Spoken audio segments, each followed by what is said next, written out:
একই কাণ্ড ঘটল। একজন মহিলা ভোটারের নাম শুধু পদবি আর ভোটার এপিক নাম্বার বদলে গিয়ে রাজ্যের 44 জায়গায়।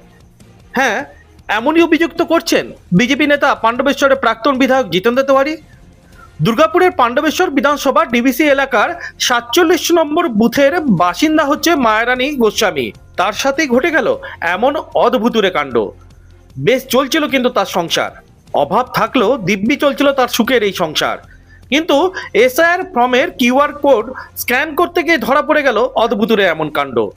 গোসাবা থেকে উত্তর দিনাজপুর, অর্থাৎ উত্তর থেকে দক্ষিণ সব জায়গায় পদবি আর ভোটের এপিক কার্ড নাম্বার বদলে গিয়ে রাজ্যের 44 জায়গায় জলজল করছে মায়ারানীর নাম। এই বিস্ফোরক অভিযোগ তুলে সরব এখন বিজেপি নেতা জিতেন্দ্র তিওয়ারি। পাণ্ডবেশ্বর এই ঘটনা দেখে নিশ্চয়ই আমরা বুঝতে পারছি যে কেন এসআইআর প্রয়োজন। একজন মহিলা তার ইনুমারেশন ফর্ম স্ক্যান করলে সারা বাংলায় তার নামে 44 জনের হদিস পাওয়া যাচ্ছে। একই মহিলার সারা বাংলায় 44 জায়গা নাম, ভাবতে পারেন? এই কারণে তৃণমূল কংগ্রেস এটা বাধা দিচ্ছে। তারা জানে যে এই ভুয়ো ভোটাররাই হলো তার চালিকা শক্তি।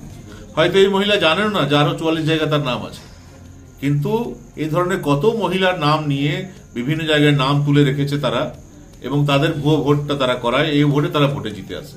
এবার সবটা ধরা পড়েছে। এটা পাণ্ডবেশ্বরে ধরা পড়লো। আরো আমরা অনেক তথ্য পাচ্ছি, সেই তথ্য টাইম টু টাইম আমরা ইলেকশন কমিশনকে দেবো। যাকে ঘিরে আবার এত বিতর্কের ঝড় উঠলো রাজ্য জুড়ে, সেই মায়ারানী গোস্বামী বলছেন তিনি কিছুই জানেন না। জানি না, দিবিস আপনার নাম মায়া গোস্বামী? বলে হ্যাঁ।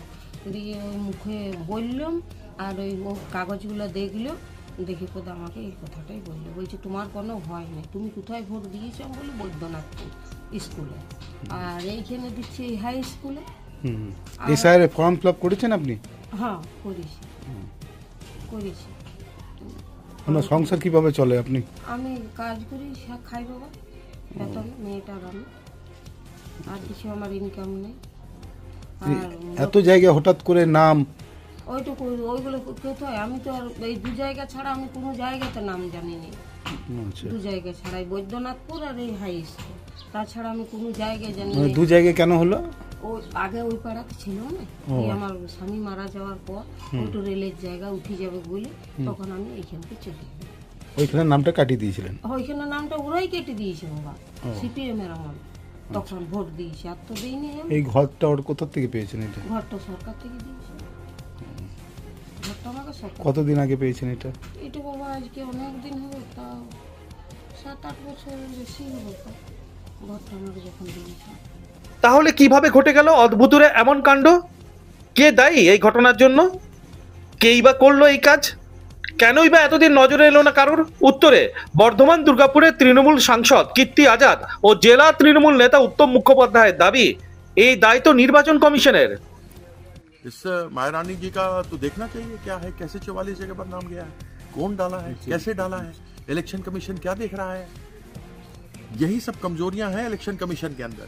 इसीलिए कहा जा रहा है अब 44 जगह पर तो घूमने के लिए नहीं जाएगा कि ओरिजिनल कहां पर है, सही कहां पर है, वो इलेक्शन कमीशन कैसे देखेगा।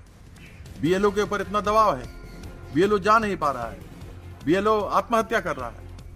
तो जैसे आपने नाम बताया 44 जगह पर नाम है, इनको किस तरीके से देखेगा कि असली किस जगह पर है, इलेक्शन कमीशन बताएगा। हम जानना चाहते हैं। वो भी तो तब मुश्किल में पड़ गया है, जिसका नाम है वो भी तो मुश्किल में, संकट में है। अगर संकट में पड़ गया तो ये सब इलेक्शन कमीशन के कारण। इलेक्शन कमीशन को शुरू में ही देखना चाहिए था। वो लड़की का अगर 44 जगह नाम है, तो अगर जगह जगह काम करता है जैसा आप बता रहे हैं, तो सब कोई अपने घर में उसका नाम लिखवा दिया होगा।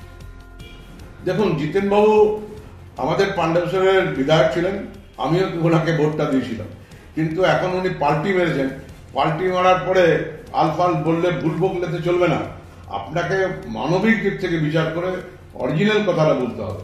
আপনি যদি বলে থাকেন যে 40 জায়গায় নাম আছে, 40 জায়গায় সত্যিকারের নাম আছে, তাহলে আপনার আমলেও ছিল।